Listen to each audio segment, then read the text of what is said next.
Yes, nanapunta sa atong favorite spot. Naradyo ko dali guys. Inga ni rin akong plaster kay kanang akong saka mo daw kong tiil. Gina-raise na ako siya ba? Ako siyang ginapakuan kay ang kuan lang bitaw niya ang condition sa akong tiil karon kung dugay siya mas straight like example higda man siya no kung dugay siya mas straight sakit na pud siya ipiko ang tuhod then kato na pud ang katong nag-operahan na part sakit na pud siya ilihok karon kung nadugay na po sig lingkod sakit na pud siya straight di na ko siya masabtan ngano ka no. Wala siguro ni siya 1 month pa siya gikan na operahan gusto na din ako nga maulian na diretso di ba magulat gid ta kano sa tayon sa Ginoo mugid na akong gusto realize akong gagalingon nga I can wait for God's perfect time nga maulian ako niya as well as ma-mold ang akong character the character of walking the talk bitaw you walk the talk example pang Ginoo tanan imong gistoryahan tas imong mga gawi dili pang Ginoo so dula ni imong walk the talk so muna siya lang nga guys na daghan kayo mga pagsulay gitugutan sa Ginoo nga magpusulay gitugutan sa Ginoo kini mga pagsulay para pud ma-mold ang atong kasing-kasing kung ready na ba ta sa mga panalangin nga maabot sa ato there are a lot of promises sa Ginoo atong i-claim pero ang problema lang is dili ready atong kasing-kasing ikaw basta naman ka diha.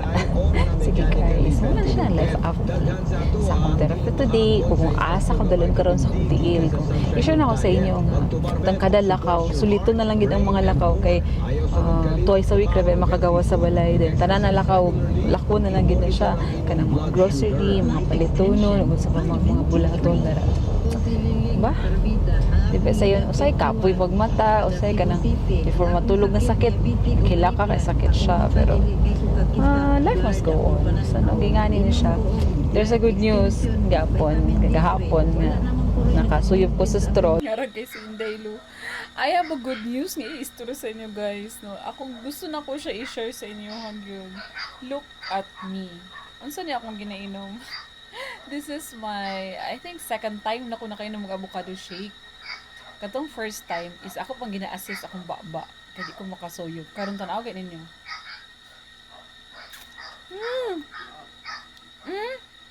makasuyog na ko good news na kayo nasaktan sa ako grabe ka buta na Ginoo sa akong kinabuhi guys amen ba comment down below kung buta na ba ang Ginoo sa imong kinabuhi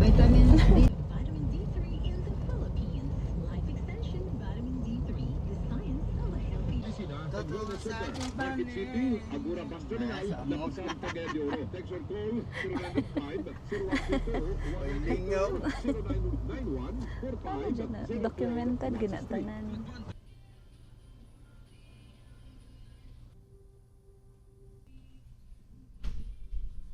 So today is our rehab day, outdoor therapy for our face and our TL.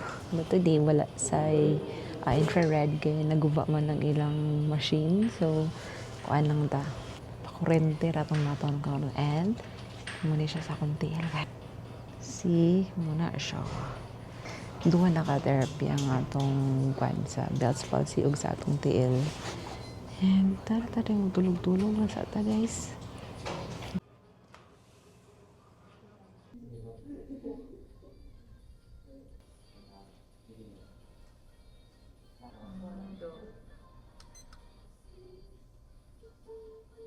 I'll be the first one to give up all of my dreams just to keep you a little closer to me.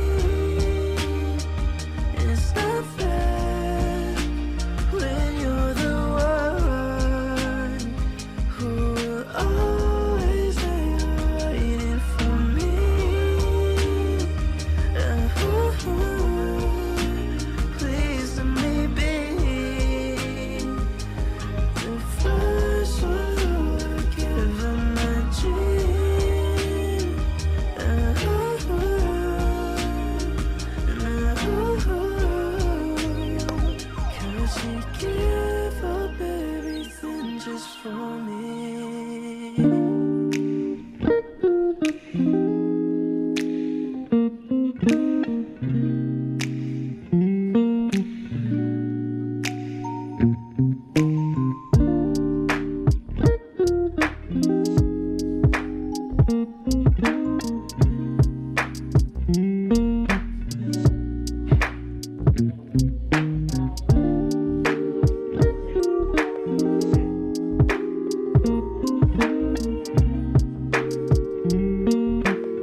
Okay, it's snack time!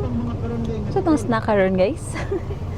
It's kamote! Kamote lang sa atong snack karon. Kay, kuan pamanta ka ng kanang wala pa ta katubong. Wala pa ta katubong kamote sa tos. Sa atong palangga-langga ah. Wa ka din ako makabot. Sana, dili ko.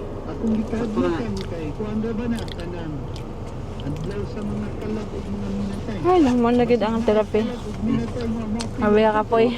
Hi guys, good morning, good morning. So, di ba earlier sa akong vlog kay ningon ko nga, wa may kabuluasan ni padulong. So, after therapy, si William decided, my husband decided, SNR na lang kayo.